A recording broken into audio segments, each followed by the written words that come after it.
A Dance in Fire. Chapter 1. Scene: the Imperial City, Cyrodiil. Date: 7 Frostfall, 3rd Era, 397. It seemed as if the palace had always housed the Atreus Building Commission, the company of clerks and estate agents who authored and notarized nearly every construction of any note in the empire. It had stood for 250 years, since the reign of the Emperor Magnus, a plain-fronted and austere hall on a minor but respectable plaza in the imperial city. Energetic and ambitious middle-class lads and ladies worked there, as well as complacent middle-aged ones like Decumus Scotti.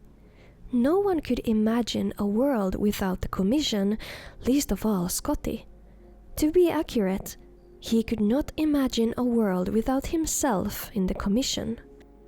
Lord Atreus is perfectly aware of your contributions, said the managing clerk, closing the shutter that demarcated Scotti's office behind him. But you know that things have been difficult. Yes, said Scotti stiffly.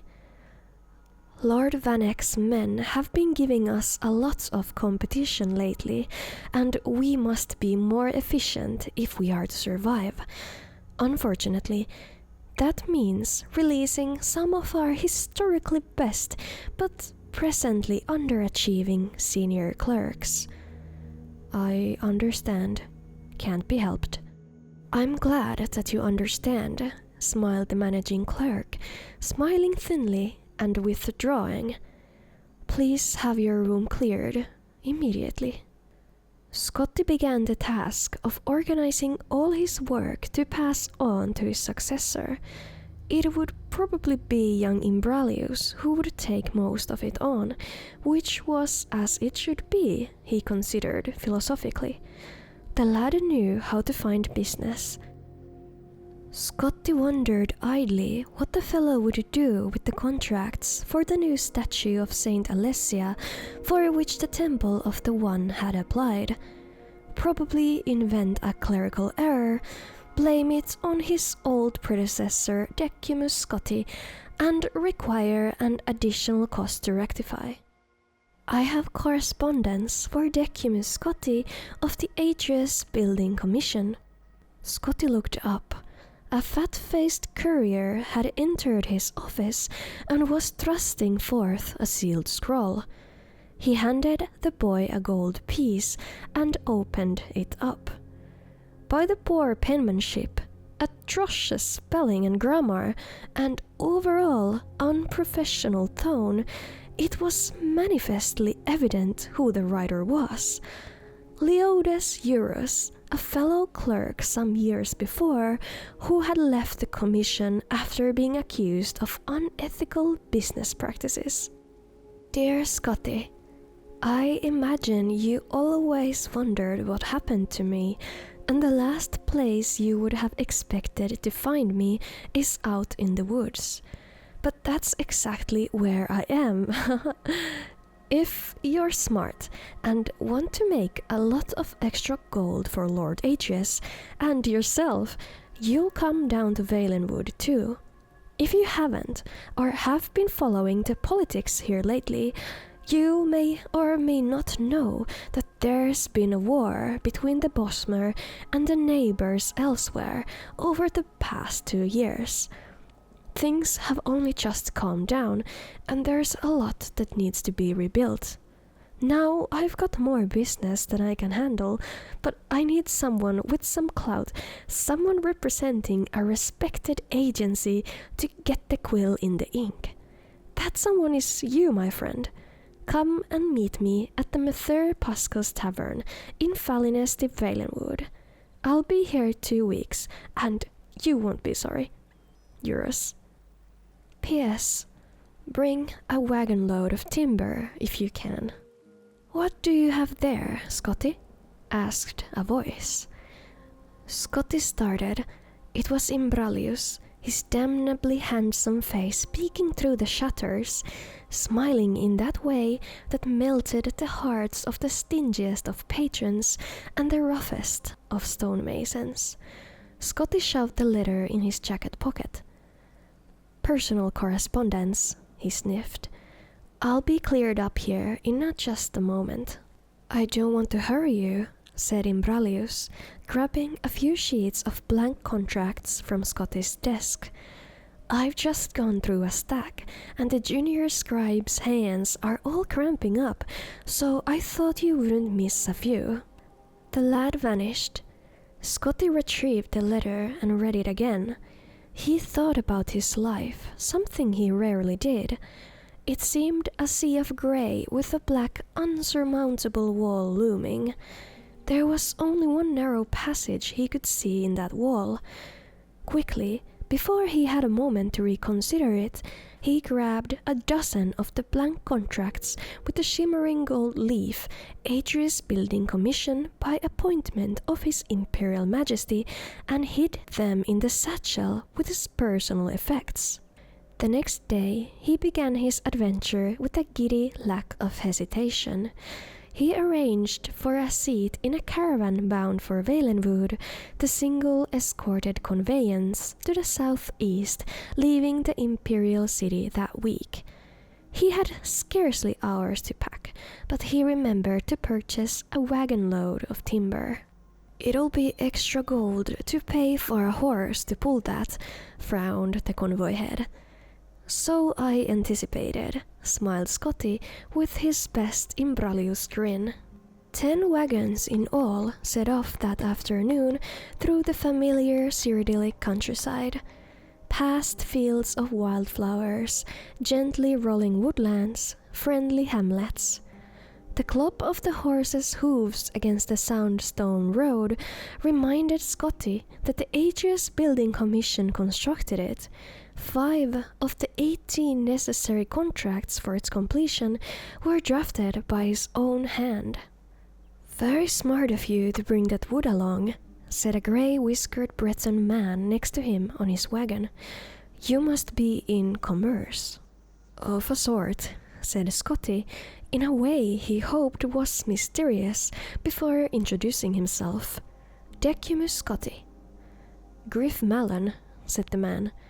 "I'm a poet, actually a translator of old Bosmer literature. I was researching some newly discovered tracts of the Mnoriad play bar 2 years ago when the war broke out and I had to leave. You are no doubt familiar with the Mnoriad, if you're aware of the Green Pact." Scotti thought the man might be speaking perfect gibberish, but he nodded his head. "Naturally, I don't pretend that the Mnoriad is as renowned as the May Aelidian, or as ancient as the Dancer Gaul, but I think it has a remarkable significance to understanding the nature of the Merolithic Bosmer mind, the origin of the wood elf aversion to cutting their own wood or eating any plant material at all, yet paradoxically, their willingness to import plant stuff from other cultures, I feel, can be linked to a passage in the Mnoriad. Mallon shuffled through some of his papers, searching for the appropriate text. To Scotti's vast relief, the carriage soon stopped to camp for the night. They were high on a bluff over a grey stream, and before them was the great valley of Valenwood. Only the cry of seabirds declared the presence of the ocean to the bay to the west. Here the timber was so tall and wide, twisting around itself like an impossible knot begun eons ago, to be impenetrable. A few more modest trees, only 50 feet to the lowest branches, stood on the cliff at the edge of the camp.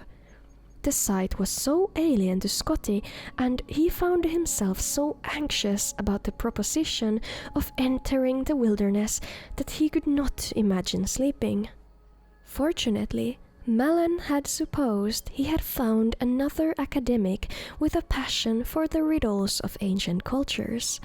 Long into the night, he recited Bosmer verse in the original and in his own translation, sobbing and bellowing and whispering wherever appropriate. Gradually, Scotti began to feel drowsy, but a sudden crack of wood snapping made him sit straight up. "What was that?" Malin smiled. "I like it too. Convocation in the malignity of the moonless speculum, a dance of fire. There are some enormous birds up in the trees moving around," whispered Scotti, pointing in the direction of the dark shapes above. "I wouldn't worry about that," said Malin, irritated with his audience. "Now, listen to how the poet characterizes Ermamora's invocation in the 18th stanza of the 4th book. The dark shapes in the trees were some of them perched like birds, others slithered like snakes, and still others stood up straight like men. As Malin recited his verse, Scotti watched the figure softly leap from branch to branch, half gliding across impossible distances for anything without wings. They gathered in groups and then reorganized until they had spread to every tree around the camp. Suddenly, they plummeted from the heights. "Mara!" cried Scotti. "They're falling like rain." "Probably seed pods," Malin shrugged, not turning around. "Some of the trees have remarkable." The camp erupted into chaos. Fires burst out in the wagons. The horses wailed from mortal blows. Casks of wine, fresh water, and liquor gushed from their contents to the ground.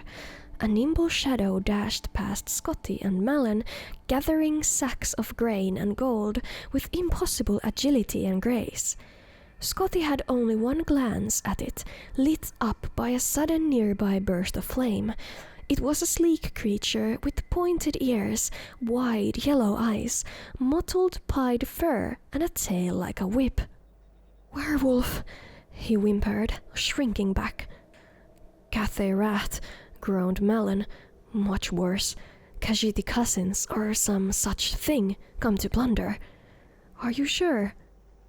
As quickly as they struck, the creatures retreated, diving off the bluff before the battle mage and knight, the caravan's escorts, had fully opened their eyes. Malin and Scotti ran to the precipice and saw 100 feet below the tiny figures dash out of the water, shake themselves, and disappear into the wood. "Werewolves aren't acrobats like that," said Malin. "They were definitely Cathay rat. Bastard thieves. Thanks, Dendar, they didn't realize the value of my notebooks. It wasn't a complete loss." Chapter 2. It was a complete loss. The Cathay rat had stolen or destroyed almost every item of value in the caravan just in a few minutes of time. Decumus Scotti's wagon load of wood he had hoped to trade with the Bosmer had been set on fire and then toppled off the bluff. His clothing and contracts were tattered and ground into the mud of dirt mixed with the spilt wine. All the pilgrims, merchants, and adventurers in the group moaned and wept as they gathered the remnants of their belongings by the rising sun of the dawn. "I best not tell anyone that I managed to hold on to my notes for my translation of the Noriad playbar," whispered the poet Griffmelon. "They'd probably turn on me." Scotti politely declined the opportunity of telling Malin just how little value he himself placed on the man's property. Instead, he counted the coins in his purse. 34 gold pieces. Very little indeed for an entrepreneur beginning a new business. "Hoi!" came a cry from the wood. A small party of Bosmer emerged from the thicket, clad in leather mail and bearing arms. "Friend or foe?" "Neither," growled the convoy head. You must be the Cyrodiils, laughed the leader of the group, a tall, skeleton-thin youth with a sharp, vulpine face. We heard you were en route. Evidently, so did our enemies. I thought the war was over, muttered one of the caravan's now ruined merchants. The Bosmer laughed again. No act of war, just a little border enterprise. You are going on to Valinesti. I'm not. The convoy head shook his head. As far as I'm concerned, my duty is done. No more horses, no more caravan. Just a fat profit lost to me. The men and the women crowded around the man, protesting, threatening, begging, but he refused to step foot in Valenwood. If these were the new times of peace, he said, he'd rather come back for the next war. Scotti tried a different route and approached the Bosmer. He spoke with an authoritative but friendly voice, the kind he used in negotiations with peevish carpenters. I don't suppose you'd consider escorting me to Valinesti. I'm a representative for an important imperial agency, the Atreus Building Commission, here to help repair and alleviate some of the problems the war with the Khajiit brought to your province. Patriotism, 20 gold pieces, and you must carry your own gear if you have any left, replied the Bosmer. Scotti reflected that negotiations with peevish carpenters rarely went his way either. 6 eager people had enough gold on them for payment. Among those without funds was the poet, who appealed to Scotti for assistance. I'm sorry, Griff. I only have 14 gold left over, not even enough for a decent room when I get to Valinesti. I really would help you if I could, said Scotti, persuading himself that it was true. The band of 6 and their Bosmer escorts began the descent down a rocky path along the bluff. Within an hour's time, they were deep in the jungles of Valenwood. A never-ending canopy of hues of browns and greens obscured the sky. A millennia's worth of fallen leaves formed a deep, wormy sea of putrefaction beneath their feet. Several miles were crossed wading through the slime. For several more, they took a labyrinthian path across fallen branches and the low-hanging boughs of giant trees. All the while, hour after hour, the inexhaustible Bosmer host moved so fast the Cyrodiils struggled to keep from being left behind. A red-faced little merchant with short legs took a bad step on a rotten branch and nearly fell. His fellow provincials had to help him up. The Bosmer paused only a moment, their eyes continually darting to the shadows in the trees above before moving on at their usual expeditious pace. What are they so nervous about? Wheezed the merchant irritably. More Cathay rat? Don't be ridiculous, laughed the Bosmer unconvincingly. Khajiits this far into Valenwood, in times of peace, they'd never dare. When the group passed high enough above the swamp that the smell was somewhat dissipated, Scotti felt a sudden pang of hunger. He was used to 4 meals a day in the Cyrodiilic custom. Hours of non-stop exertion without food was not part of his regimen at the comfortably paid clerk. He pondered, feeling somewhat delirious, how long they had been trotting through the jungle. 12 hours? 20? A week? Time was meaningless. Sunlight was only sporadic through the vegetative ceiling. Phosphorescent molds on the trees and in the muck below provided the only regular illumination. Is it at all possible for us to rest and eat? He hollered to his host up ahead. We're near to Valinesti, came the echoing reply. Lots of food there. The path continued upward for several hours more across a clot of fallen logs, rising up to the first and then the second boughs of the tree line. As they rounded a long corner, the travelers found themselves midway up a waterfall that fell 100 feet or more. No one had the energy to complain as they began pulling up the stacks of rock, agonizing foot by foot. The Bosmer escorts disappeared into the mist, but Scotti kept climbing until there was no more rock left. He wiped the sweat and river water from his eyes. Valinesti spread across the horizon before him.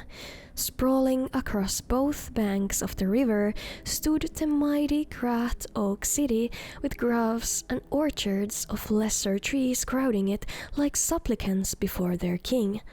At a lesser scale, the tree that formed the moving city would have been extraordinary, gnarled and twisted with a gorgeous crown of golden green, dripping with vines and shining with sap. At a mile tall and half as wide, it was the most magnificent thing Scotti had ever seen. If he had not been a starving man with the soul of a clerk, he would have sung. "There you are," said the leader of the escorts. "Not too far a walk. You should be glad it's wintertide. In summertide, the city's on the far south end of the province." Scotti was lost as how to proceed. The sight of the vertical metropolis where people moved about like ants disoriented all his sensibilities. "You wouldn't know of an inn called—" He paused for a moment and then pulled Eurus's letter from his pocket. "Something like Mother Pascaw's Tavern?" "Mother Pascaw's?" The leader Bosmer laughed, his familiar contemptuous laugh. "You won't want to stay there. Visitors always prefer the Asia Hall in the top bows. It's expensive, but very nice. I'm meeting someone at Mother Pascaw's Tavern. If you have made up your mind to go, take a lift to Havel's Lump and ask for directions there. Just don't get lost and fall asleep in the Western Cross." This apparently struck the youth's friends as a very witty jest, and so it was with their laughter echoing behind him that Scotti crossed the writhing root system to the base of Valinesti. The ground was littered with leaves and refuse, and from moment to moment a glass or a bone would plummet from far above, so he walked with his neck crooked to have warning. An intricate network of platforms anchored to thick vines slipped up and down the sleek trunk of the city with perfect grace, manned by operators with arms as thick as an ox's belly. Scotti approached the nearest fellow at one of the platforms, who was idly smoking from a glass pipe. "I was wondering if you might take me to Havel's Lump." The Mer nodded, and within a few minutes' time, Scotti was 200 feet in the air at a crook between two mighty branches. Curled webs of moss stretched unevenly across the fork, forming a sharing roof for several dozen small buildings. There were only a few souls in the alley, but around the bend ahead, he could hear the sound of music and people. Scotti tipped the Valinesti platform ferryman a gold piece and asked for the location of Mother Pascaw's Tavern. "Straight ahead of you, sir, but you won't find anyone there," the ferryman explained, pointing in the direction of the noise. "Morndas, everyone in Havel's Lump has revelry." Scotti walked carefully along the narrow street. Though the ground felt as solid as the marble avenues of the imperial city, there were sleek cracks in the bark that exposed fatal drops into the river. He took a moment to sit down, to rest and get used to the view from the heights. It was a beautiful day for certain, but it took Scotti only a few minutes of contemplation to rise up in alarm. A jolly little raft anchored downstream below him had distinctly moved several inches while he watched it. But it hadn't moved at all. He had, together with everything around him. It was no metaphor. The city of Valinesti walked, and, considering its size, it moved quickly. Scotti rose to his feet and into a cloud of smoke that drifted out from around the bend. It was the most delicious roast he had ever smelled. The clerk forgot his fear and ran. The revelry, as the ferryman had termed it, took place on an enormous platform tied to the tree, wide enough to be a plaza in any other city. A fantastic assortment of the most amazing people Scotti had ever seen were jammed shoulder to shoulder together, many eating, many more drinking, and some dancing to a lutist and a singer perched on an offshoot above the crowd. They were largely Bosmer, true natives clad in colorful leather and bones, with a close minority of orcs. Whirling through the throng, dancing and bellowing at one another, were a hideous ape people. A few heads bobbing over the tops of the crowd belonged not, as Scotti first assumed, to very tall people, but to a family of centaurs. "Care for some mutton?" queried a wizened old Mer who roasted an enormous beast on some red-hot rocks. Scotti quickly paid him a gold piece and devoured the leg he was given, and then another gold piece and another leg. The fellow chuckled when Scotti began choking on a piece of gristle and handed him a mug of frothing white drink. He drank it and felt a quiver run through his body as if he were being tickled. "What is that?" Scotti asked. "Jaga, fermented pig's milk. I can let you have a flagon of it and a bit more mutton for another gold." Scotti agreed, paid, gobbled down the meat, and took the flagon with him as he slipped into the crowd. His co-worker Leodes Jurus, the man who had told him to come to Valenwood, was nowhere to be seen. When the flagon was a quarter empty, Scotti stopped looking for Eurus. When it was half empty, he was dancing with the group, oblivious to the broken planks and gaps in the fencework. At 3/4 empty, he was trading jokes with a group of creatures whose language was completely alien to him. By the time the flagon was completely drained, he was asleep, snoring, while the revelry continued on all around his supine body. The next morning, still asleep, Scotti had the sensation of someone kissing him. He made a face to return the favor, but a pain like fire spread through his chest and forced him to open his eyes.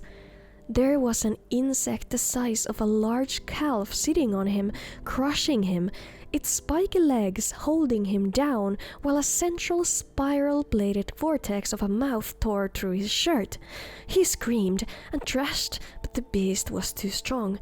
It had found its meal, and it was going to finish it. "It's over," thought Scotti wildly. "I should have never left home.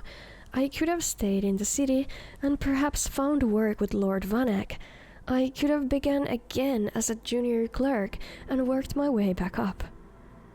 Suddenly, the mouth released itself. The creature shivered once, expelled a burst of yellow bile, and died. "Got one!" cried a voice, not too distantly. For a moment, Scotti lay still. His head throbbed and his chest burned. Out of the corner of his eye, he saw movement. Another of the horrible monsters was scurried towards him. He scrambled, trying to push himself free, but before he could come out, there was a sound of a bow cracking and an arrow pierced the second insect. "Good shot!" cried another voice. "Get the first one again. I just saw it move a little." This time, Scotti felt the impact of the bolt hit the carcass. He cried out, but he could hear how muffled his voice was by the beetle's body.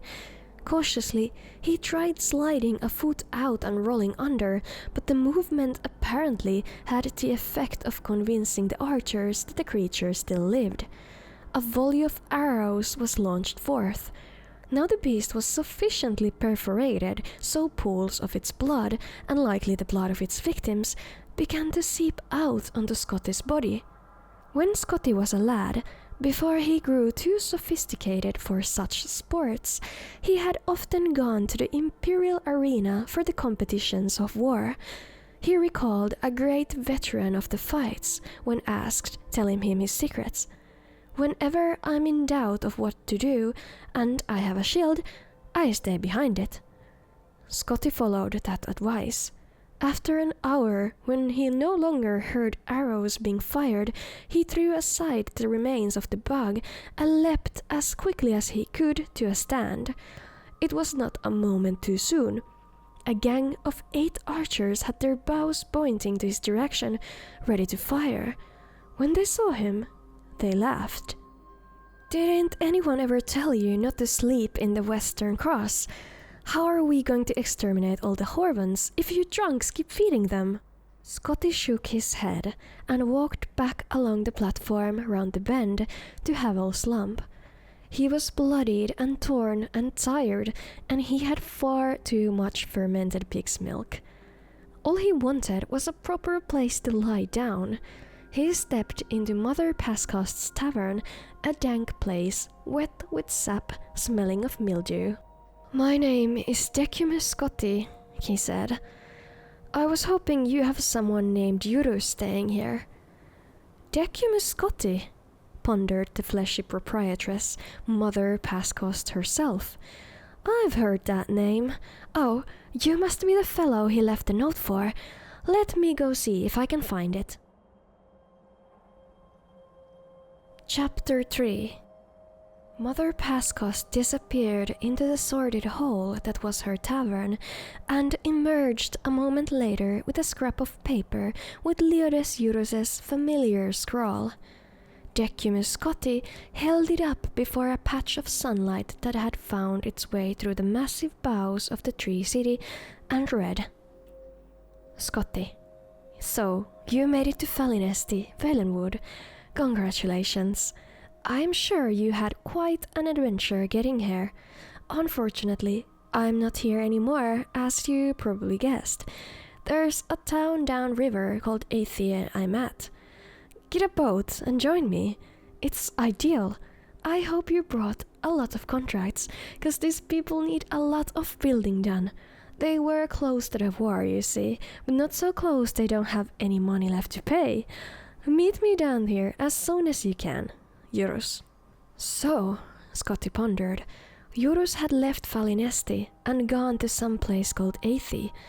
Given his poor penmanship and ghastly spelling, it could equally well be Athi, Afi, Othri, Imthri, Urtha, or Krakamaka. The sensible thing to do, Scotti knew, was to call this adventure over and try to find some way to get back home to the Imperial City. He was no mercenary devoted to a life of thrills. He was, or at least had been, a senior clerk at a successful private building commission. Over the last few weeks, he had been robbed by the Cathay Wrath, taken on a death march through the jungle by a gang of giggling bosmeri, half-starved to death, drugged with fermented pig's milk, nearly slain by some kind of giant tick, and attacked by archers. He was filthy, exhausted, and had, he counted, 10 gold pieces to his name. Now the man whose proposal brought him to the depths of misery was not even there. It was both judicious and seemly to abandon the enterprise entirely. And yet, a small but distinct voice in his head told him, "You have been chosen. You have no other choice but to see this through."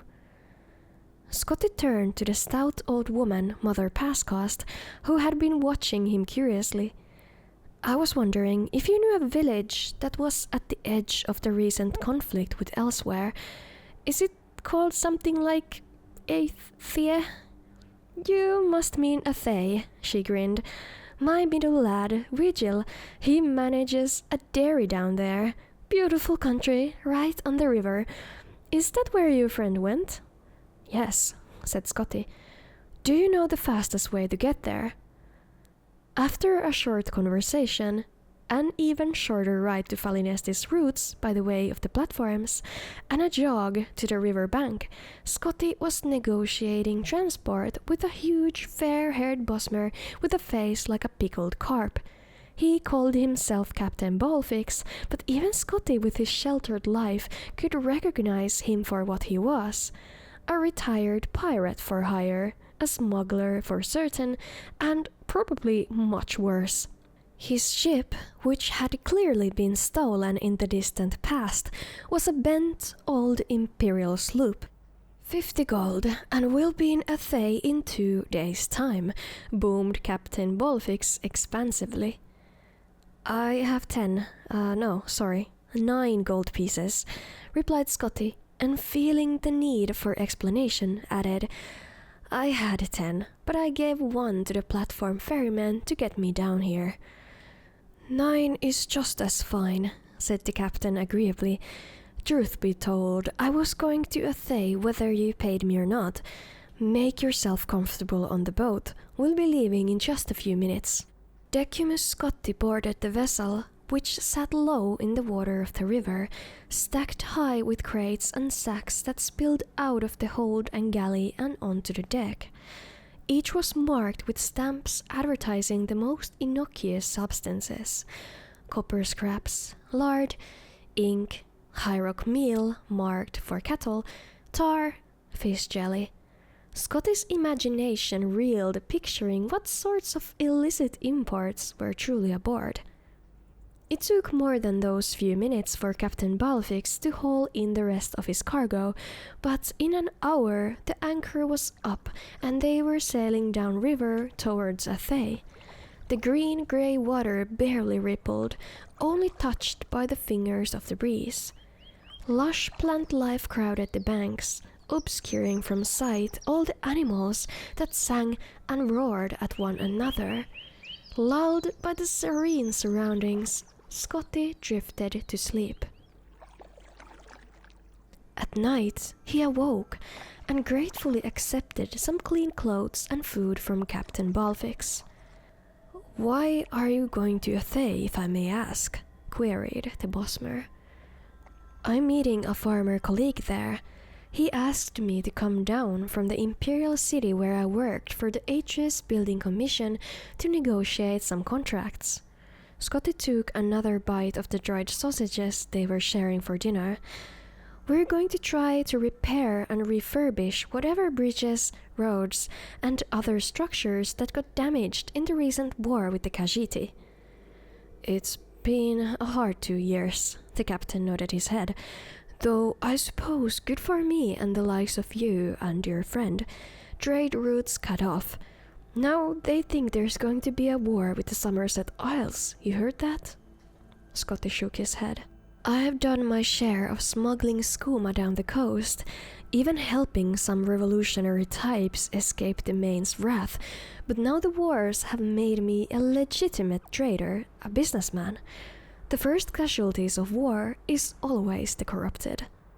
Scotti said he was sorry to hear that, and they lapsed into silence, watching the stars and moon's reflection on the still water. The next day, Scotti awoke to find the captain wrapped up in his sail, torpid from alcohol, singing in a low, slurred voice. When he saw Scotti rise, he offered his flagon of Jaga. "I learned my lesson during revelry at Western Cross." The captain laughed and then burst into tears. "I don't want to be legitimate. Other pirates I used to know are still raping and stealing and smuggling and selling nice folk like you into slavery. I swear to you, I never thought the first time that I ran a real shipment of legal goods that my life would turn out like this. Oh, I know, I could go back to it, but Bondar knows not after all I've seen. I'm a ruined man." Scotti helped the weeping Mer out of the sail, murmuring words of reassurance. Then he added, "Forgive me for changing the subject, but where are we?" "Oh," moaned Captain Balfix miserably. "We made good time. Athay's right around the bend in the river." "Then it looks like Athay's on fire," said Scotti, pointing. A great plume of smoke black as pitch was rising above the trees. As they drifted around the bend, they next saw the flames, and then the blackened skeletal remains of the village. Dying, blazing villagers leapt from rocks into the river. A cacophony of wailing met their ears, and they could see, roaming along the edges of the town, the figures of Khajiiti's soldiers bearing torches. "Bandar, bless me," snarled the captain. "The war's back on." "Oh no," whimpered Scotti. The sloop drifted with the current toward the opposite shore, away from the fiery town. Scotti turned his attention there and the sanctuary it offered, just a peaceful arbor away from the horror. There was a shudder of leaves in 2 of the trees, and a dozen lithe Khajiit dropped to the ground, armed with bows. "They see us," hissed Scotti, "and they've got bows." "Well, of course they have bows," snarled Captain Balfix. "We Bosmer may have invented the bloody things, but we didn't think to keep them secret, you bloody bureaucrat." "Now they're setting their arrows on fire." "Yes, they do that sometimes." "Captain, they're shooting at us. They're shooting at us with flaming arrows." So they are," the captain agreed. "The aim here is to avoid being hit." But hit they were, and very shortly thereafter. Even worse, the second volley of arrows hit the supply of pitch, which ignited in a tremendous blue blaze. Scotti grabbed Captain Balfix, and they leapt overboard just before the ship and all its cargo disintegrated. The shock of the cold water brought the Bosmer into temporary sobriety. He called to Scotti, who was already swimming as fast as he could toward the bend. "Master Decumus, where do you think you're swimming to?" "Back to Follinesti," cried Scotti. "It will take you days, and by the time you get there, everyone will know about the attack on Athay. They'll never let anyone they don't know in. The closest village downriver is Grenos. Maybe they'll give us shelter." Scotti swam back to the captain, and side by side they began paddling in the middle of the river, past the burning residuum of the village. He thanked Mara that he had learned to swim. Many a Cyrodiil did not, as largely landlocked as the imperial province was.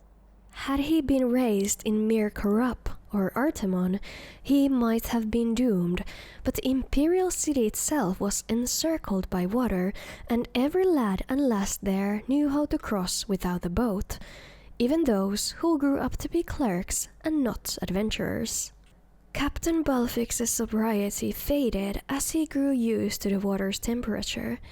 Even in wintertide, the Silor River was fairly temperate and, after a fashion, even comfortable. The Bosmer's strokes were uneven, and he'd stray closer to Scotti and then further away, pushing ahead and then falling behind. Scotti looked to the shore to his right. The flames had caught the trees like tinder. Behind them was an inferno, with which they were barely keeping pace.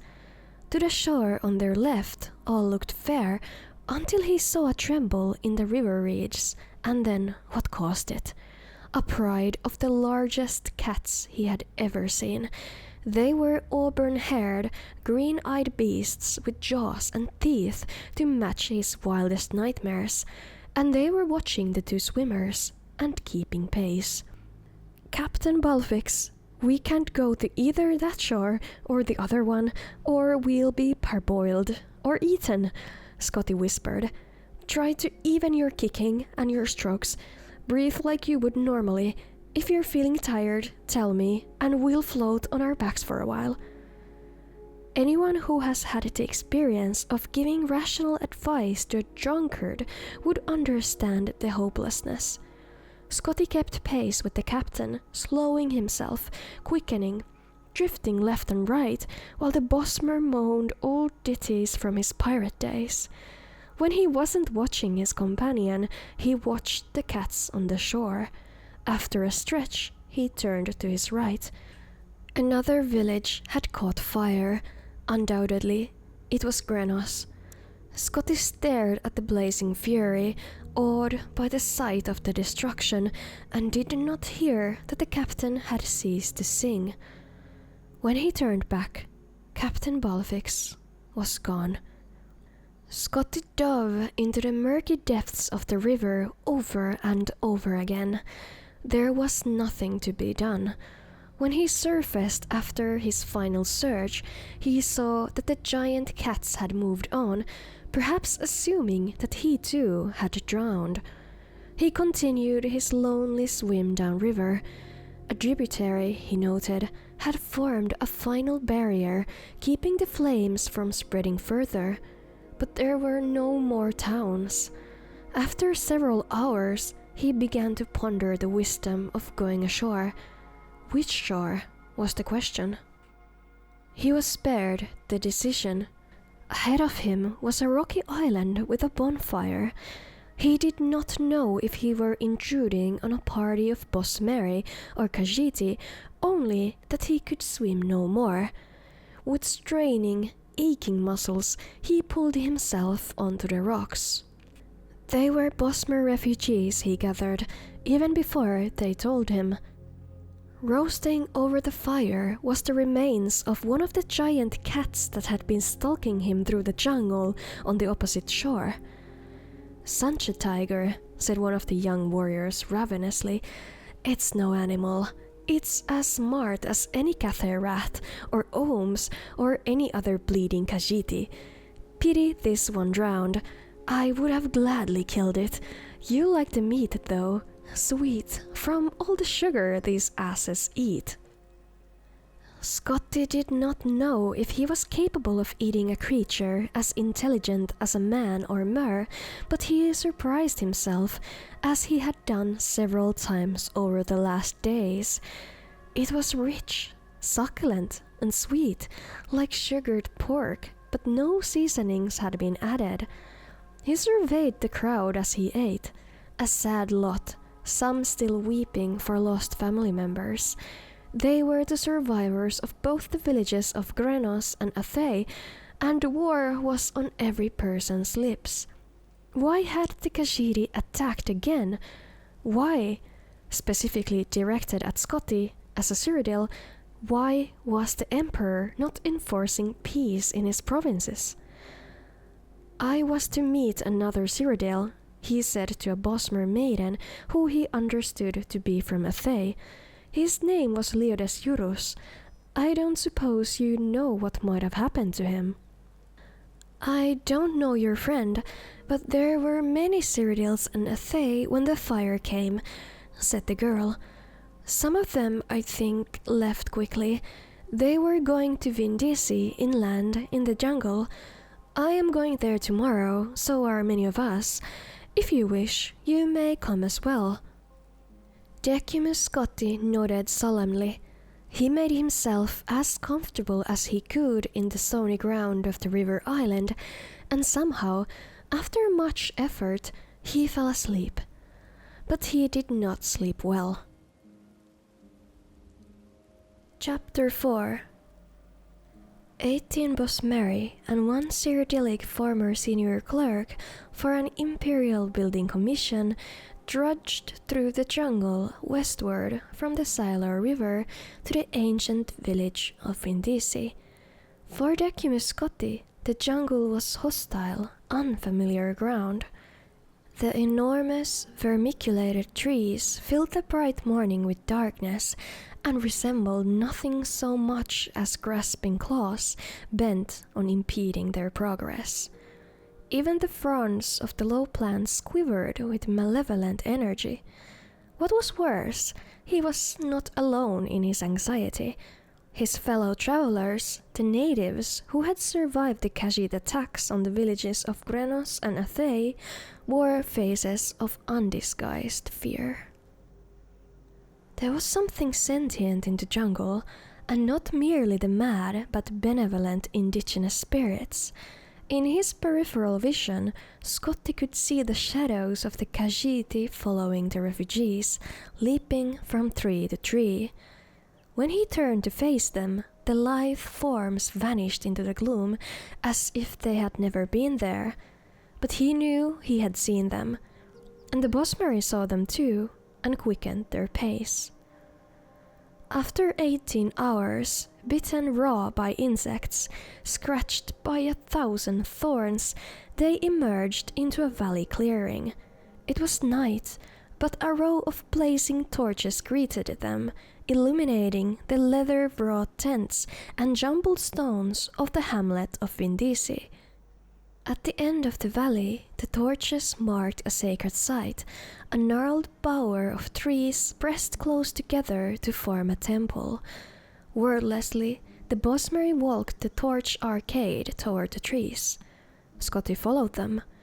When they reached the solid mass of living wood with only one gaping portal, Scotti could see a dim blue light glowing within. A low, sonorous moan from 100 voices echoed within. The Bosmeri maiden he had been following held out her hand, stopping him. "You do not understand, but no outsider, not even a friend, may enter," she said. "This is a holy place." Scotti nodded and watched the refugees march into the temple, heads bowed. Their voices joined with the ones within. When the last wood elf had gone inside, Scotti turned his attention back to the village. There must be food to be had somewhere. A tendril of smoke and a faint whiff of roasting venison beyond the torchlight led him. They were 5 Cyrodiils, 2 Bretons and a Nord. The group gathered around a campfire of glowing white stones, pulling steaming strips of meat from the cadaver of a great stag. At Scotti's approach, they rose up, all but the Nord, who was distracted by his hunk of animal flesh. "Good evening, sorry to interrupt, but I was wondering if I might have a little something to eat. I'm afraid I'm rather hungry, after walking all day with some refugees from Grenos and Athay." They bade him to sit down and eat, and introduced themselves. "So the war's back on, it seems," said Scotti amiably. "Best things for these effete do-nothings," replied the Nord in between bites. "I've never seen such a lazy culture. Now they've got the Khajiit striking them on land, and the High Elves at sea. If there's any province that deserves a little distress, it's damnable Valenwood." "I don't see how they're so offensive to you," laughed one of the Bretons. "They're congenital thieves, even worse than the Khajiit, because they are so blessed meek in their aggression." The Nord spat out a gob of fat, which sizzled on the hot stones of the fire. "They spread their forests into territory that doesn't belong to them, slowly infiltrating their neighbors, and they're puzzled when Elsweyr shoves back at them. They're all villains of the worst order." "What are you doing here?" asked Scotti. "I'm a diplomat from the court of Gehenna," muttered the Nord, returning to his food. "What about you? What are you doing here?"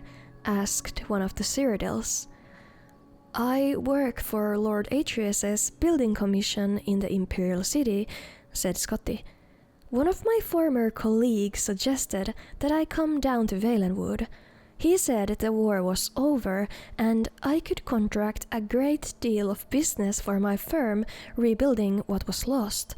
One disaster after another, and I've lost all my money. I'm in the middle of a rekindling of war, and I cannot find my former colleague." "Your former colleague," murmured another of the Cyrodiils, who had introduced himself as Reglius. "He wasn't by any chance named Leodes Eurus, was he?" "You know him?" "He lured me down to Valenwood in nearly the exact same circumstances," smiled Reglius grimly. I worked for your employer's competitor, Lord Venex's men, where Leodes Eurus also formerly worked. He wrote to me, asking that I represent an imperial building commission and contract some post-war construction.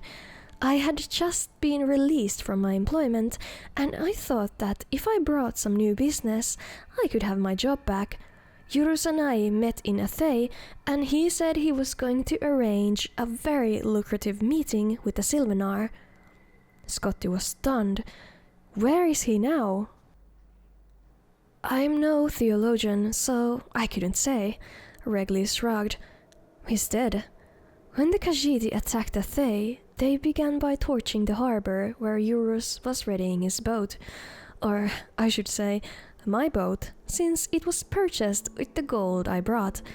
By the time we were even aware of what was happening enough to flee, everything by the water was ash. The Khajiit may be animals, but they know how to arrange an attack. I think they followed us through the jungle to Vindisi, said Scotti nervously. There was definitely a group of something jumping along the treetops. Probably one of the monkey folk, snorted the Nord. Nothing to be concerned about. When we first came to Vindisi and the boss Mary all entered that tree, they were furious, whispering something about unleashing an ancient terror on their enemies. The Breton shivered, remembering. They've been there ever since, for over a day and a half now. If you want something to be afraid of, that's the direction to look. The other Breton, who was a representative of the Daggerfall Mages Guild, was staring off into the darkness while his fellow provincial spoke. Maybe, but there's something in the jungle too, right on the edge of the village, looking in. More refugees, maybe? Asked Scotti, trying to keep the alarm out of his voice. Not unless they're traveling through the trees now, whispered the wizard. The Nord and one of the Cyrodiils grabbed a long tarp of wet leather and pulled it across the fire, instantly extinguishing it without so much as a sizzle. Now Scotti could see the intruders, their elliptical yellow eyes and long cruel blades catching the torchlight. He froze with fear, praying that he too was not so visible to them. He felt something bump against his back and gasped. Reglius's voice hissed from up above. Be quiet for Mara's sake and climb up here. Scotti grabbed hold of the knotted double vine that hung down from a tall tree at the edge of the dead campfire. He scrambled up it as quickly as he could, holding his breath lest any grunt of exertion escape him. At the top of the vine, high above the village, was an abandoned nest from some great bird in a trident-shaped branch. As soon as Scotti had pulled himself into the soft, fragrant straw, Reglius pulled up the vine. No one else was there, and when Scotti looked down, he could see no one below. No one, that is, except the Khajiit, slowly moving toward the glow of the temple tree. Thank you, whispered Scotti, deeply touched that a competitor had helped him. He turned away from the village and saw that the tree's upper branches brushed against the mossy rock walls that surrounded the valley below. How are you at climbing? You're mad, said Reglius under his breath. We should stay here until they leave. If they burn Vindisi like they did at Thay and Grenos, we'll be dead sure, as if we were on the ground. Scotti began the slow, careful climb up the tree, testing each branch. Can you see what they're doing? I can't really tell. Reglius stared down into the gloom. They're at the front of the temple. I think they also have... it looks like long ropes, trailing off behind them, off into the pass. Scotti crawled onto the strongest branch that pointed toward the wet, rocky face of the cliff. It was not a far jump at all, so close, in fact, that he could smell the moisture and feel the coolness of the stone. But it was a jump nevertheless, and in his history as a clerk, he had never before leapt from a tree 100 feet off the ground to a sheer rock. He pictured in his mind's eye the shadows that had pursued him through the jungle from the heights above, how their legs coiled to spring, how their arms snapped forward in an elegant fluid motion to grasp. He leapt. His hands grappled for rock, but long thick cords of moss were most accessible.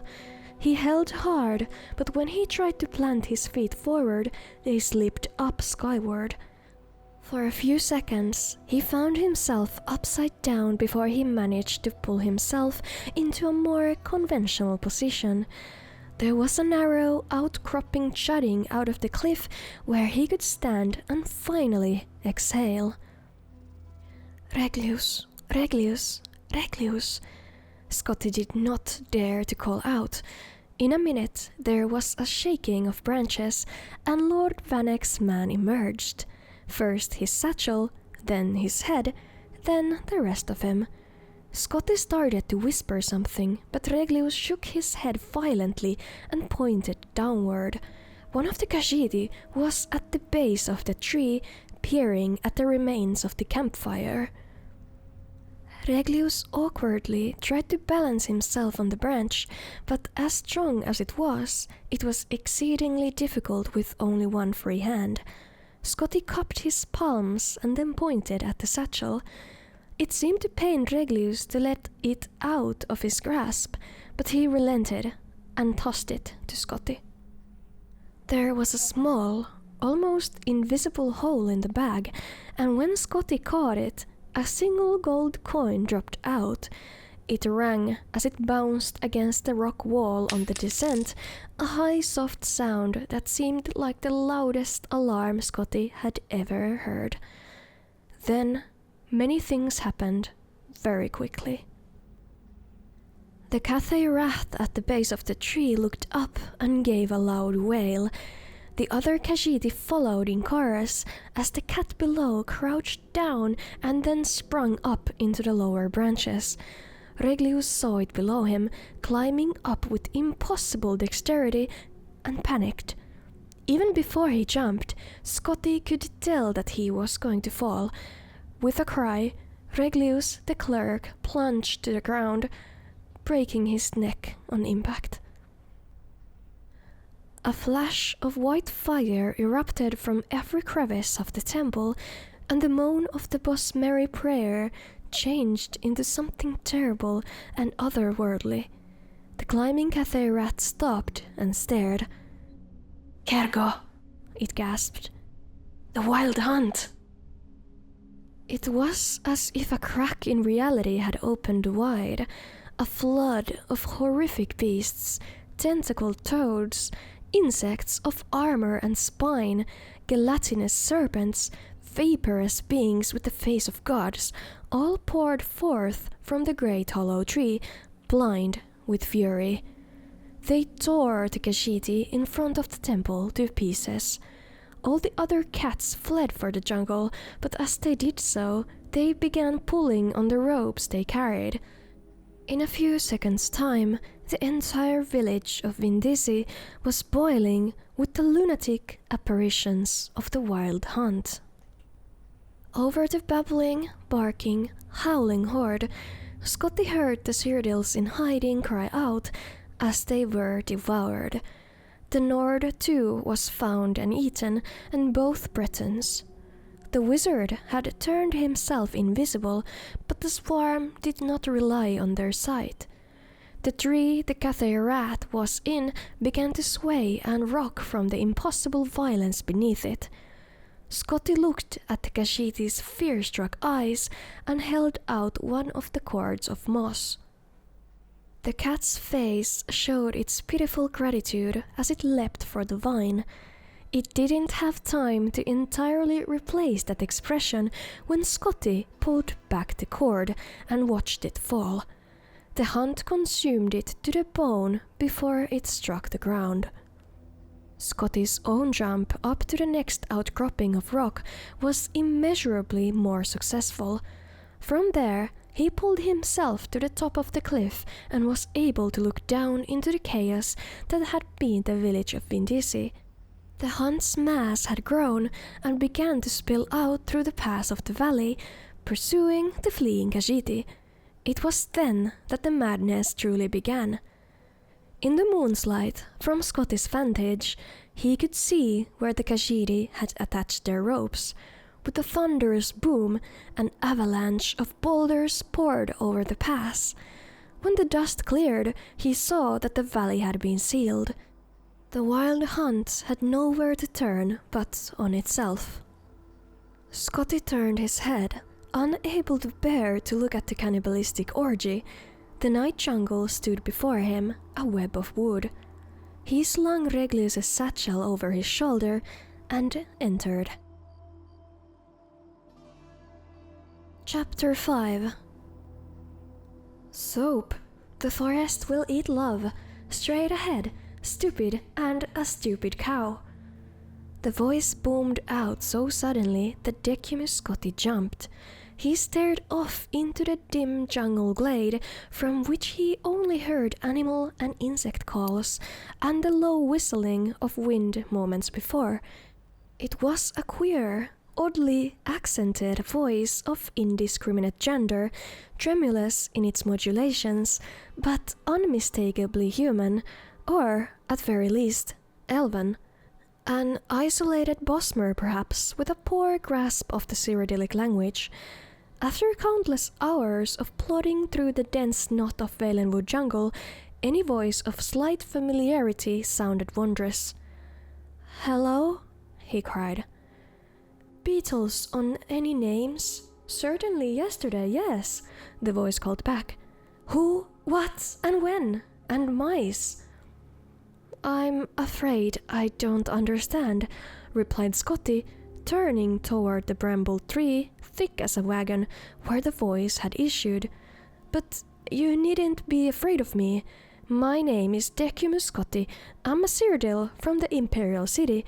I came here to help rebuild Valenwood after the war, you see, and now I'm rather lost."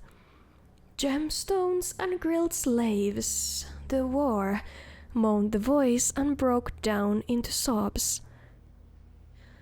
"You know about the war? I wasn't even sure how far away from the border I am now." Scotti began slowly walking toward the tree. He dropped Reglius' satchel to the ground and held out his empty hands. "I'm unarmed. I only want to know the way to the closest town. I'm trying to meet my friend, Leodar Jurus, in Silvenar."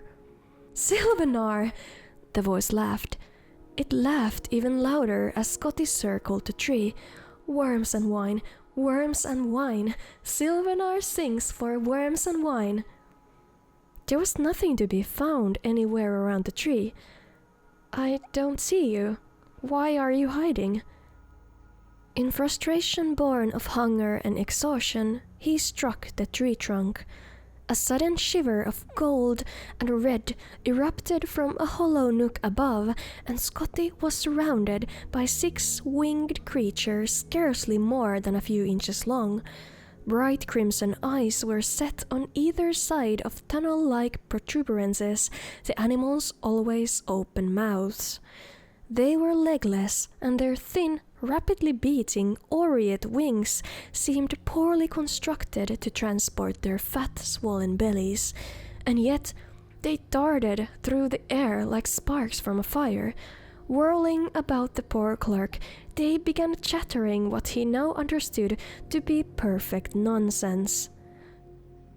"Wines and worms, how far from the border am I?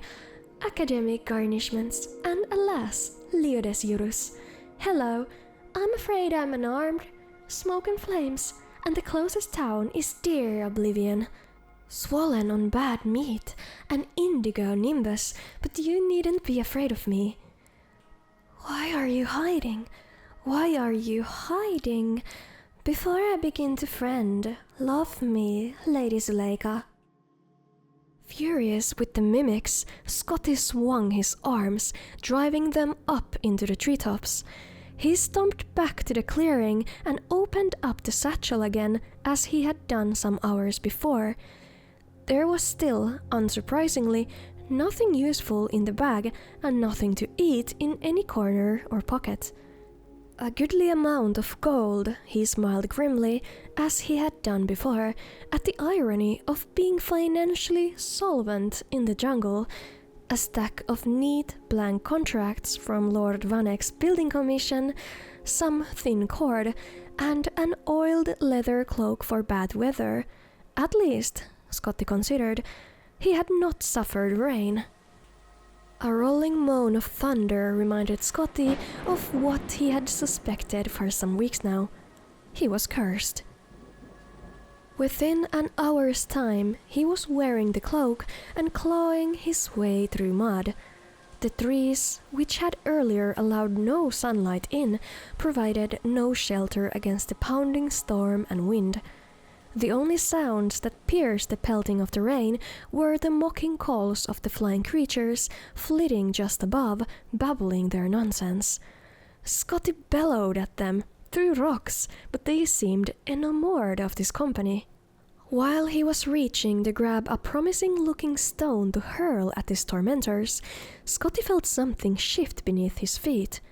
Wet but solid ground suddenly liquefied and became a rolling tide, rushing him forward. Light as a leaf, he flew head over feet overhead, until the mud flow dropped and he continued forward, plunging down into a river 25 feet below. The storm passed quite as instantly as it had arrived. The sun melted the dark clouds and warmed Scotti as he swam for the shore. There, another sign of the Khajiit incursion into Valenwood greeted him. A small fishing village had stood there once, so recently extinct that it smoldered like a still warm corpse. Dirt cairns that had once housed fish by the smell of them had been ravaged, their bounty turned to ash. Rafts and skiffs lay broken, scuttled, half submerged. All the villagers were no more, either dead or refugees far away, or so he presumed. Something banged against the wall of one of the ruins. Scotti ran to investigate. "My name is Decumus Scotti," sang the first winged beast. "I'm a Cyrodiil from the Imperial City. I came here to help rebuild Valenwood after the war, you see, and now I'm rather lost." "I swell to maculate, Ape-neck," agreed one of its companions. "I don't see you. Why are you hiding?" As they fell into chattering, Scotti began to search the rest of the village. Surely the cats had left something behind, a scrap of dried meat, a morsel of fish sausage, anything. But they had been immaculate in their complete annihilation. There was nothing to eat anywhere. Scotti did find one item of possible use under the tumbled remains of a stone hut. A bow and 2 arrows made of bone.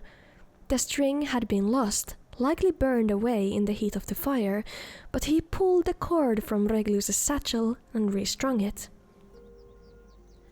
The creatures flew over and hovered nearby as he worked. "The convent of the sacred Leodas Eurus. You know about the war, worms and wine. Circumscribe a golden host, Ape-neck."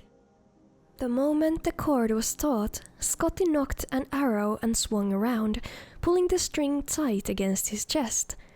The winged beasts, having had experience with archers before, shot off in all directions in a blur. They needn't have bothered. Scotti's first arrow dove into the ground 3 feet in front of him. He swore and retrieved it. The mimics, having likewise had experience with poor archers before, returned at once to hovering nearby and mocking Scotti. On his second shot, Scotti did much better, in purely technical terms. He remembered how the archers in Falinesti looked when he pulled himself out from under the Horror tick, and they were all taking aim at him. He extended his left hand, and right elbow in a symmetrical line, drawing the bow so his hand touched his jawline, and he could see the creature in his sight like the arrow was a finger he was pointing with. The bolt missed the target by only 2 feet, but it continued on its trajectory, snapping when it struck a rock wall. Scotti walked to the river's edge. He had only 1 arrow left, and perhaps, he considered, it would be the most practical to find a slow-moving fish and fire it on that. If he missed, at least there was less of a chance of breaking the shaft, and he could always retrieve it from the water. A rather torpid, whiskered fish rolled by, and he took aim at it.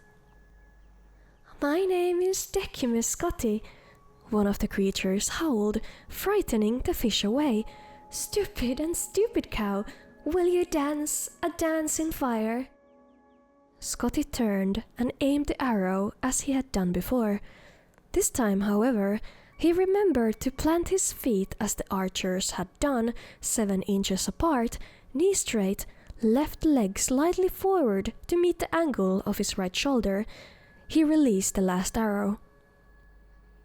The arrow also proved a serviceable prong for roasting the creature against the smoking hot stones of one of the ruins. Its other companions had disappeared instantly after the beast was slain, and Scotti was able to dine in peace.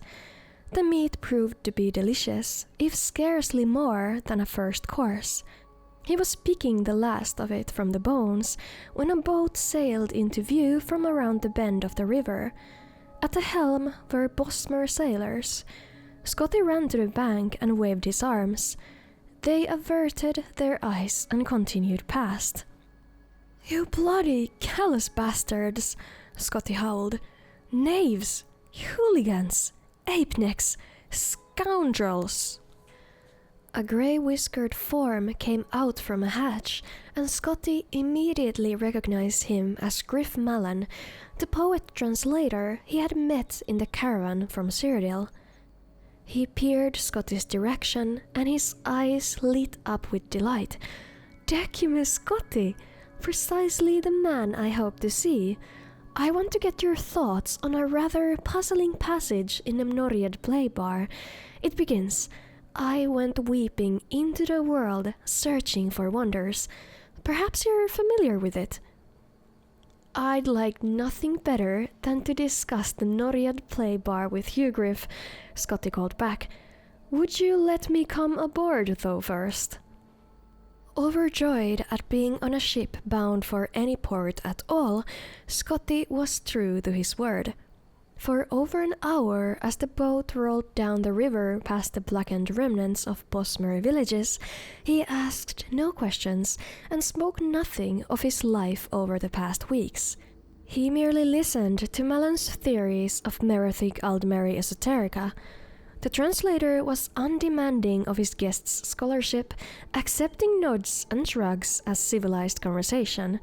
He even produced some wine and fish jelly, which he shared with Scotti absent-mindedly as he expounded on his various theses.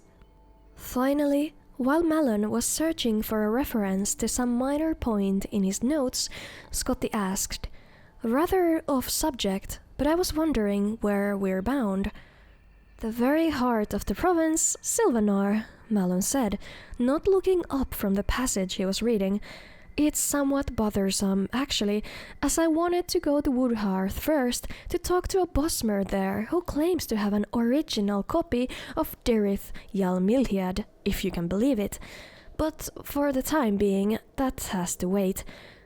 Summerset Isle has surrounded the city and is in the process of starving the citizenry until they surrender. It's a tiresome prospect, since the Bosmeri are happy to eat one another, so there's a risk that, at the end, only one fat wood elf will remain to wave the flag." "That is vexing," agreed Scotti sympathetically. "To the east, the Khajiiti are burning everything, and to the west, the High Elves are waging war. I don't suppose the borders to the north are clear." "They're even worse," replied Malon, finger on the page, still distracted. "The Cyrodiils and Redguards don't want Bosmer refugees streaming into their provinces. It only stands to reason. Imagine how much more criminally inclined they'd be now that they're homeless and hungry." "So," murmured Scotti, feeling a shiver, "we're trapped in Valenwood." "Not at all. I need to leave fairly shortly myself, as my publisher has set a very definite deadline for my new book of translations. From what I understand, one merely petitions to the Silvenar for special border protection, and one can cross into Cyrodiil with impunity." "Petition the Silvenar or petition at Silvenar?" "Petition the Silvenar at Silvenar. It's an odd nomenclature that is typical of this place, the sort of thing that makes my job as a translator that much more challenging. The Silvenar, or rather they, are the closest the Bosmeri have to a great leader. The essential thing to remember about Silvenar—" Malon smiled, finding the passage he was looking for. "Here! A fortnight, inexplicable, the world burns into a dance. There's that metaphor again." "What were you saying about the Silvenar?" asked Scotti. "The essential thing to remember." "I don't remember what I was saying," replied Malon, turning back to his oration. In a week's time, the little boat bumped along the shallow, calmer waters of the foaming current the silo had become, and Decumus Scotti first saw the city of Silvenar. If Valinesti was a tree, then Silvenar was a flower, a magnificent pile of faded shades of green, red, blue and white, shining with crystalline residue. Malon had mentioned offhand, when not otherwise explaining Altmeri prosody, that Silvenar had once been a blossoming glade in the forest, but owing to some spell or natural cause, the tree's sap began flowing with translucent liquor. The process of the sap flowing and hardening over the colorful trees had formed the web of the city. Malon's description was intriguing, but it hardly prepared him for the city's beauty. "What is the finest, most luxurious tavern here?" Scotti asked one of the Bosmer boatmen. "Prithala Hall," Malon answered, "but why don't you stay with me? I'm visiting an acquaintance of mine, a scholar I think you'll find fascinating. His hovel isn't much, but he has the most extraordinary ideas about the principles of a Merethic Aldmeri tribe, the Sarmathi. Under any other circumstances I would happily accept," said Scotti graciously, "but after weeks of sleeping on the ground or on a raft and eating whatever I could scrounge, I feel the need for some indulgent creature comforts, and then, after a day or two, I'll petition the Silvenar for safe passage to Cyrodiil." The men bade each other goodbye. Griff Malon gave him the address of his publisher in the Imperial City, which Scotti accepted and quickly forgot. The clerk wandered the streets of Silvenar, crossing bridges of amber, admiring the petrified forest architecture. In front of a particularly estimable palace of silvery, reflective crystal, he found Prithala Hall. He took the finest room and ordered a gluttonous meal of the finest quality. At a nearby table, he saw two very fat fellows, a man and a Bosmer, remarking how much finer the food was there than at the Silvenar's palace. They began to discuss the war and some issues of finances and rebuilding provincial bridges. The man noticed Scotti looking at them, and his eyes flashed recognition.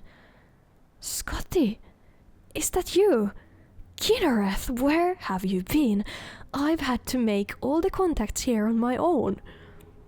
At the sound of his voice, Scotti recognized him. The fat man was Leodes Eurus, vastly engorged. Chapter 6. Decumus Scotti sat down, listening to Leodes Eurus. The clerk could hardly believe how fat his former colleague at Lord Atreus's building commission had become. The piquant aroma of the roasted meat dish before Scotti melted away. All the other sounds and textures of Brithala Hall vanished all around him, as if nothing else existed but the vast form of Eurus. Scotti did not consider himself an emotional man, but he felt a tide flow over him at the sight and sound of the man whose badly written letters had been the guideposts that carried him from the imperial city back in early frostfall. "Where have you been?" Eurus demanded again. "I told you to meet me in Falinesti weeks ago."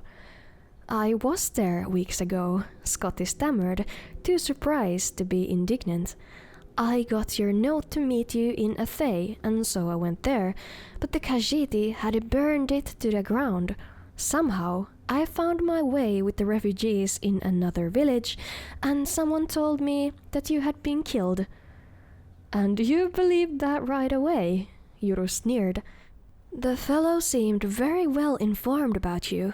He was a clerk from Lord Vanek's building commission named Reglius, and he said that you had also suggested that he come down to Valenwood to profit from the war." "Oh, yes," said Eurus, after thinking a moment. "I recall the name now. Well, it's good for business to have 2 representatives from Imperial building commissions here. We just need to all coordinate our bids, and all should be well." "Reglius is dead," said Scotti, "but I have his contracts from Lord Vanek's commission." "Even better," gasped Eurus, impressed. "I never knew you were such a ruthless competitor, Decumus Scotti. Yes, this could certainly improve our position with the Silvenar. Have I introduced you to Bast here?" Scotti had only been dimly aware of the Bosmer's presence at the table with Eurus, which was surprising given that the mer's girth nearly equaled his dining companion. The clerk nodded to Bast coldly, still numb and confused. It had not left his mind that only an hour earlier Scotti had intended to petition the Silvenar for safe passage through the border back to Cyrodiil. The thought of doing business with Eurus after all, of profiting from Valenwood war with Elsweyr, and now the second one with Summerset Isle, seemed like something happening to another person. "Your colleague and I were talking about Silvenar," said Bast, putting down the leg of mutton he had been gnawing on. "I don't suppose you've heard about his nature." "A little, but nothing very specific. I got the impression that he's very important and very peculiar." "He's the representative of the people, legally, physically, and emotionally," explained Eurus, a little annoyed at his new partner's lack of common knowledge. "When they're healthy, so is he. When they're mostly female, so is he. When they cry for food or trade or an absence of foreign interference, he feels it too and makes laws accordingly. In a way, he's a despot, but he's the people's despot." "That sounds," said Scotti, searching for the appropriate word, "like bunk." "Perhaps it is," shrugged Bast, "but he has many rights as the voice of people, including the granting of foreign building and trade contracts. It's not important whether you believe us. Just think of the Silvenar as being like one of your mad emperors, like Pelagius. The problem facing us now is that since Valenwood is being attacked on all sides, the Silvenar's aspect is now one of distrust and fear of foreigners. The one hope of his people, and thus of the Silvenar himself, is that the Emperor will intervene and stop the war." "Will he?" asked Scotti. "You know as well as we do that the Emperor has not been himself lately. Eurus helped himself to Reglius' satchel and pulled out the blank contracts. Who knows what he'll choose to do or not do? That reality is not our concern, but these blessings from the late good Sir Reglius make our job much simpler. They discussed how they would represent themselves to the Silvenar into the evening. Scotti ate continuously, but not nearly so much as Eurus and Bast. When the sun had begun to rise in the hills, its light reddening through the crystal walls of the tavern, Eurus and Bast left their rooms at the palace, granted to them diplomatically in lieu of an actual immediate audience with the Silvenar. Scotti went to his room.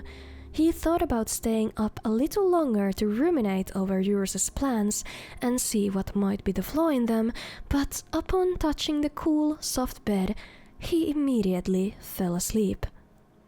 The next afternoon, Scotti awoke, feeling himself again. In other words, timid. For several weeks now, he had been a creature bent on mere survival. He had been driven to exhaustion, attacked by several jungle beasts, starved, nearly drowned, and forced into discussions of ancient Aldmeri poetical works. The discussion he had with Eurus and Bast about how to dupe the Silvenar into signing their contracts seemed perfectly reasonable then. Scotti dressed himself in his old battered clothes and went downstairs in search of food and a peaceful place to think. "You're up," cried Bast upon seeing him. "We should go to the palace now." "Now?" whined Scotti. "Look at me. I need new clothes. This isn't the way one should dress to pay a call on a prostitute, let alone the voice of the people of Valenwood. I haven't even bathed." "You must cease from this moment forward being a clerk and become a student of mercantile trade," said Leodes Eurus grandly, taking Scotti by the arm and leading him into the sunlit boulevard outside. The first rule is to recognize what you represent to the prospective client and what angle best suits you. You cannot dazzle him with the opulent fashion and professional bearing, my dear boy, and it would be fatal if you attempted to. Trust me on this. Several others beside Bast and I are guests at the palace, and they have made the error of appearing too eager, too formal, too ready for business.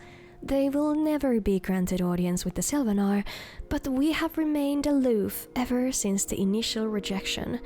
I've dallied about the court, spread my knowledge of life in the imperial city, had my ears pierced, attended promenades, eaten and drunk of all that was given to me. I dare say I've put on a pound or two. The message we've sent is clear. It is in his, not our, best interest to meet. Our plan worked, added Bast.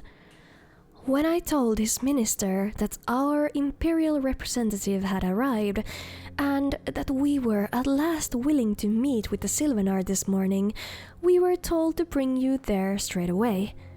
"Aren't we late then?" asked Scotti. "Very," laughed Eurus. "But that's again part of the angle we're representing. Benevolent disinterest.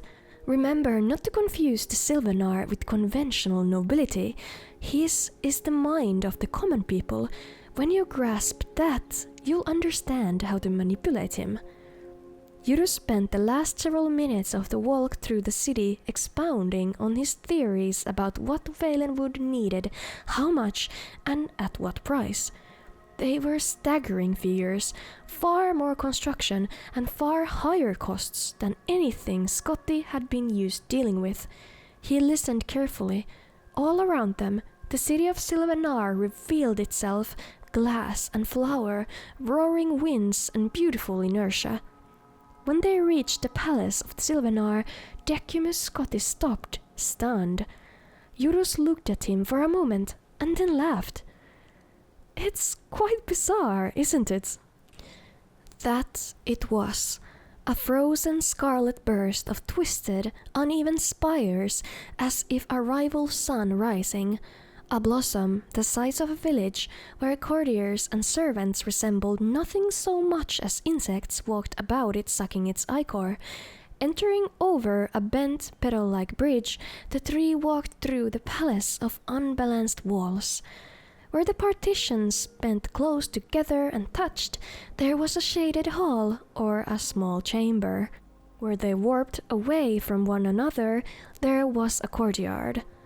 There were no doors anywhere, no any way to get to the Silvenar but by crossing through an entire spiral of the palace, through meetings and bedrooms and dining halls, past dignitaries, concerts, musicians, and many guards. "It's an interesting place," said Bast, "but not very much privacy. Of course, that suits the Silvenar well." When they reached the inner corridors, 2 hours after they first entered the palace, guards, brandishing blades and bows, stopped them. "We have an audience with the Silvenar," said Jurus patiently. "This is Lord Decumus Scotti, the imperial representative." One of the guards disappeared down the winding corridor and returned moments later with a tall, proud bosmer clad in a loose robe of patchwork leather. He was the Minister of Trade. "The Silvenar wishes to speak with Lord Decumus Scotti alone." It was not the place to argue or show fear, so Scotti stepped forward, not even looking toward Jurus and Bast. He was certain they were showing their masks of benevolent indifference. Following the minister into the audience chamber, Scotti recited himself all the facts and figures Jurus had presented to him.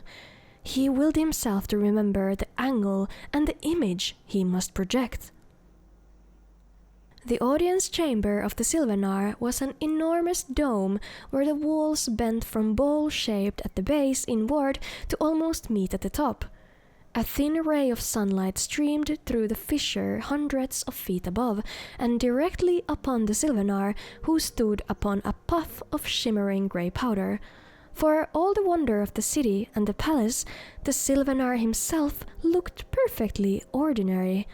An average, blandly handsome, slightly tired-looking, extraordinary wood elf of the type one might see in any capital of the empire. It was only when he stepped from the dais that Scotti noticed an eccentricity in his appearance. He was very short. "I had to speak with you alone," said the Silvenar in a voice common and unrefined. "May I see your papers?" Scotti handed him the blank contracts from Lord Vanek's building commission. The Silvenar studied them, running his finger over the embossed seal of the Emperor before handing them back. He suddenly seemed shy, looking to the floor. "There are many charlatans at my court who wish to benefit from the wars. I thought you and your colleagues were among them, but those contracts are genuine." "Yes, they are," said Scotti calmly. The Silvenar's conventional aspect made it easy for Scotti to speak, with no formal greetings, no deference, exactly as Jurus had instructed. "It seems most sensible to begin straight away talking about the roads which need to be rebuilt, and then the harbors that the Altmer have destroyed, and then I can give you my estimates on the cost of resupplying and renovating the trade routes." "Why hasn't the Emperor seen fit to send a representative when the war with Elsweyr began 2 years ago?" asked the Silvenar glumly. Scotti thought a moment before replying of all the common bosmeri he had met in Valenwood. The greedy, frightened mercenaries who had escorted him from the border, the hard-drinking revelers and expert pest-exterminating archers in the western cross of Falinesti, nosy old Mother Pascost in Havel Slump, Captain Bolfix, the poor, sadly reformed pirate, the terrified but hopeful refugees of Athay and Grenos, the mad, murderous, self-devouring wild hunt of Vindisi, the silent, dour boatmen hired by Griff Malon, the degenerate, grasping Bast. If one creature represented their total disposition and that of many more throughout the province, what would be his personality? Scotti was a clerk by occupation and nature, instinctively comfortable cataloguing and filing, making things fit in a system. If the soul of Valenwood were to be filed, where would it be put? The answer came upon him almost before he posed himself the question. Denial. "I'm afraid that question doesn't interest me," said Scotti. "Now, can we get back to the business at hand?" All afternoon, Scotti and the Silvenar discussed the pressing needs of Valenwood. Every contract was filled and signed. So much was required, and there were so many costs associated that addendums and codicils had to be scribbled into the margins of the papers, and those had to be resigned. Scotti maintained his benevolent indifference, but he found that dealing with the Silvenar was not quite the same as dealing with a simple, sullen child.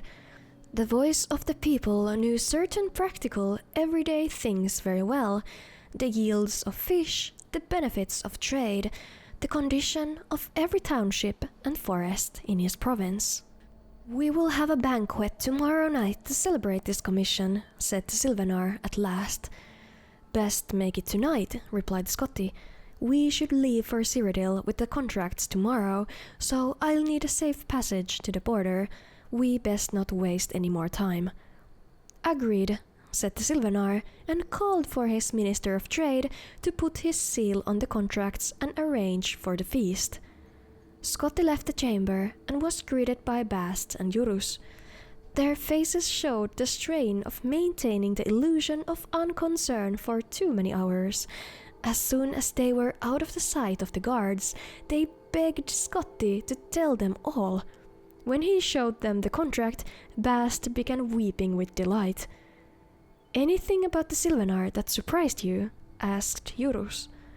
"I hadn't expected him to be half my height." "Was he?"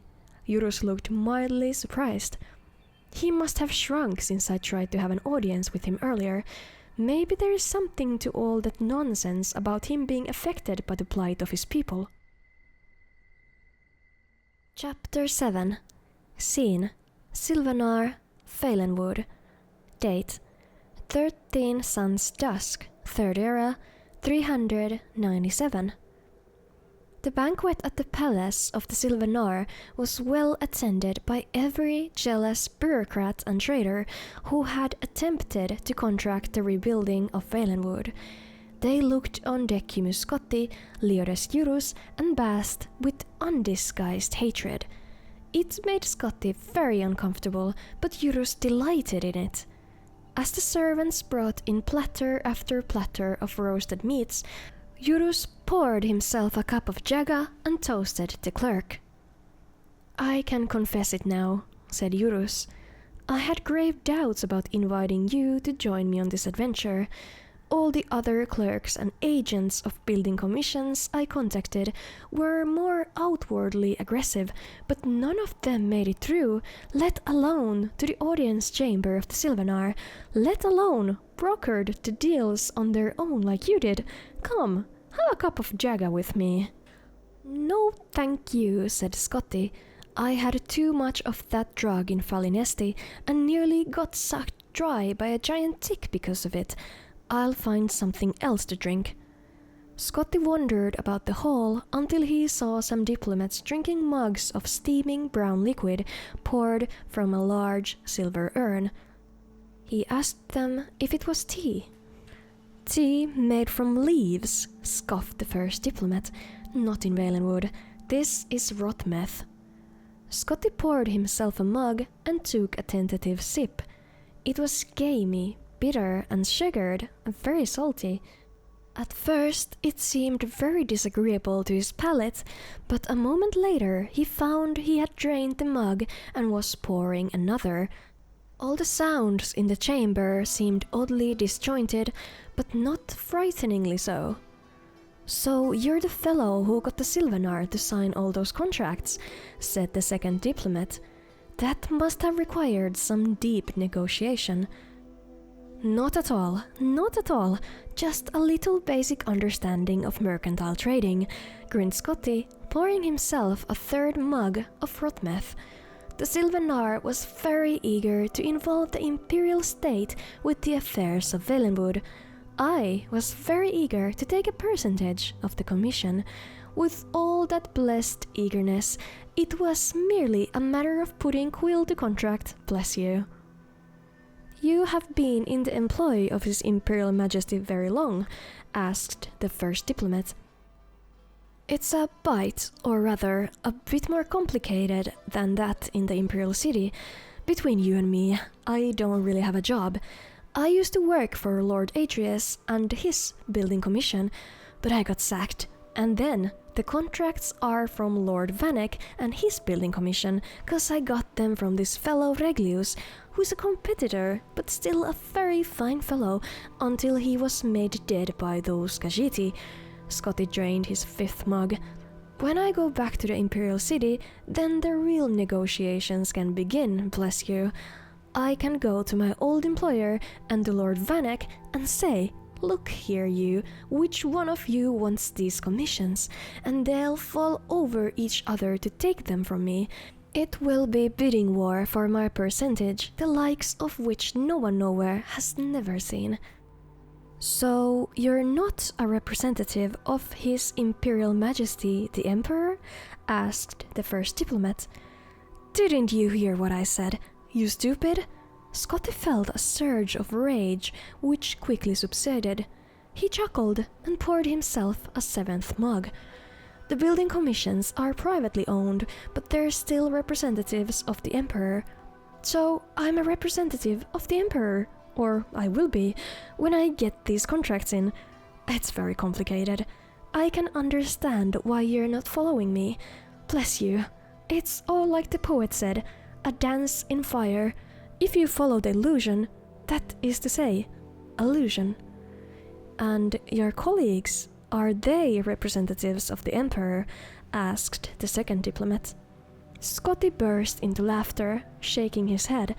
The diplomats paid him their respects and went to talk to the minister. Scotti stumbled out of the palace and reeled through the strange, organic avenues and boulevards of the city. It took him several hours to find his way to Brithala Hall and his room. Once there, he slept very nearly on his bed. The next morning, he woke to Eurus and Bast in his room, shaking him. He felt half asleep and unable to open his eyes fully, but otherwise fine. The conversation with the diplomats floated in his mind in a haze, like an obscure childhood memory. What in Mara's name is Rotmeth? He asked quickly. Rancid, strongly fermented meat juices with lots of spices to kill the poisons, smiled Bast. I should have warned you to stay with Jaga. You must understand the meat mandate by now, laughed Eurus. These Bosmeri would rather eat each other than touch the fruit of the vine or the field. What did I say to those diplomats? Cried Scotti, panicking. Nothing bad, apparently, said Eurus, pulling out some papers. Your escorts are downstairs to bring you to the Imperial Province. Here are your papers of safe passage. The Silvenar seems very impatient about business proceeding forward rapidly. He promises to send you some sort of rare treasure when the contracts are fulfilled. See, he's already given me something. Eurus showed off his new, bejeweled earring, a beautiful, large, faceted ruby. Bast showed that he had a similar one. The two fat fellows left the room so Scotti could dress and pack. A full regiment of the Silvenar's guards was on the street in front of the tavern. They surrounded a carriage crested with the official arms of Valenwood. Still dazed, Scotti climbed in, and the captain of the guard gave the signal. They began a quick gallop. Scotti shook himself and then peered behind. Bast and Eurus were waving him goodbye. Wait, Scotti cried. Aren't you coming back to the Imperial Province too? The Silvenar asked that we stay behind as imperial representatives, yelled Leodes Jurus. In case there's a need for more contracts and negotiations, he's appointed us undrape, some sort of special honor for foreigners at court. Don't worry, lots of banquets to attend. You can handle the negotiations with Vanek and Atreus yourself, and we'll keep things settled here. Jurus continued to yell advice about business, but his voice became indistinct with distance. Soon it disappeared altogether as the convoy rounded the streets of Silvenar. The jungle loomed suddenly, and then they were in it. Scotti had only gone through it by foot or along the rivers by slow-moving boats. Now it flashed all around him in profusions of greens. The horses seemed even faster moving through underbrush than on the smooth paths of the city. None of the weird sounds or dank smells of the jungle penetrated the escort. It felt to Scotti as if he were watching a play about the jungle with a background of a quickly moving scrim, which offered only the merest suggestion of the place. So it went for 2 weeks. There was lots of food and water in the carriage with the clerk, so he merely ate and slept as the caravan pressed endlessly on. From time to time, he'd hear the sound of blades clashing, but when he looked around, whatever had attacked the caravan had long since been left behind. At last, they reached the border, where an imperial garrison was stationed. Scotti presented the soldiers who met the carriage with the papers. They asked him a barrage of questions that he answered monosyllabically, and then let him pass. It took several more days to arrive at the gates of the imperial city. The horses that had flown so fast through the jungle now slowed down in the unfamiliar territory of the wooded Clovian estates. By contrast, the cries of his province's birds and smells of his province's plant life brought Decumus Scotti alive. It was as if he had been dreaming all these past months. At the gates of the city, Scotti's carriage door was opened for him, and he stepped out on uncertain legs. Before he had a moment to say something to the escort, they had vanished, galloping back south through the forest. The first thing he did now that he was home was to go to the closest tavern and have tea and fruit and bread. If he never ate meat again, he told himself, that would suit him very nicely. Negotiations with Lord Atreus and Lord Vanek proceeded immediately thereafter. It was most agreeable. Both commissions recognized how lucrative the rebuilding of Valenwood would be for their agency.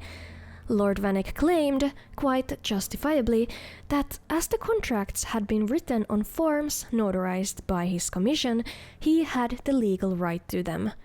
Lord Atreus claimed that Decumus Scotti was his agent and representative, and that he had never been released from employment. The Emperor was called to arbitrate, but he claimed to be unavailable. His advisor, the Imperial battle mage Jagar Tharn, had disappeared long ago and could not be called on for his wisdom and impartial mediation. Scotti lived very comfortably off the bribes from Lord Atreus and Lord Vanek. Every week, a letter would arrive from Jurus or Bast asking about the status of the negotiations. Gradually, these letters ceased coming, and more urgent ones came from the Minister of Trade and the Silvenar himself. The War of the Blue Divide with Summerset Isle ended with the Altmerry winning several new coastal islands from the Wood Elves. The war with Elsweyr continued, ravaging the eastern borders of Valenwood. Still, Vanek and Atreus fought over who would help. One fine morning in the early spring of the year 3E 398, a courier arrived at Decumus Scotti's door. Lord Vanek has won the Valenwood commission and requests that you and the contracts come to his hall at your earliest convenience. Has Lord Aetius decided not to challenge further? Asked Scotti. He's been unable to, having died very suddenly just now from a terribly unfortunate accident, said the courier. Scotti had wondered how long it would be before the Dark Brotherhood was brought in for final negotiations. As he walked toward Lord Vanek's building commission, a long, severe piece of architecture on a minor but respectable plaza, he wondered if he had played the game as he ought to have. Could Vanek be so rapacious as to offer him a lower percentage of the commission now that his chief competitor was dead? Thankfully, he discovered, Lord Vanek had already decided to pay Scotti what he had proposed during the heat of the winter negotiations.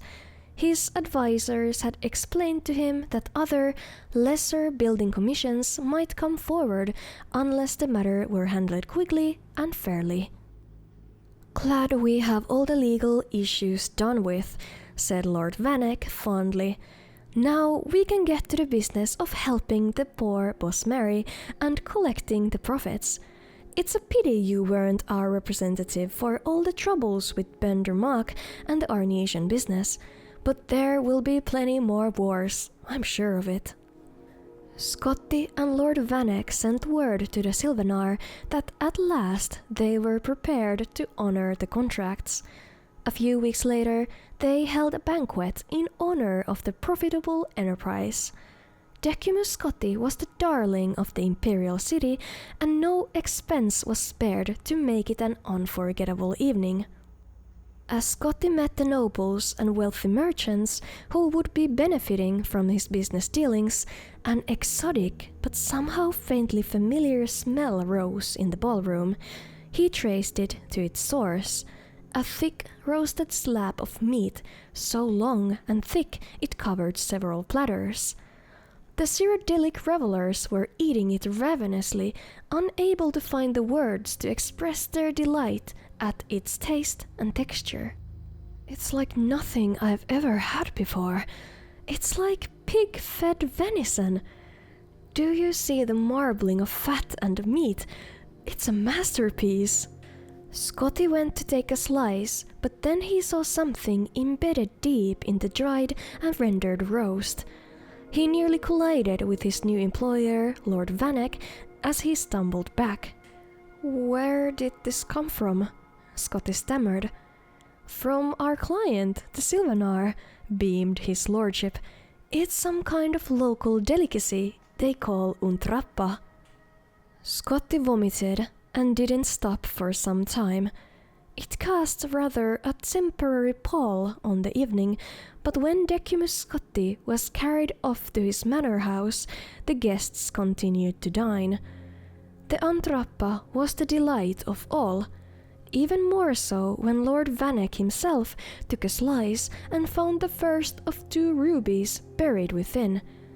How very clever of the Bosmer to invent such a dish, the Cyrodiils agreed.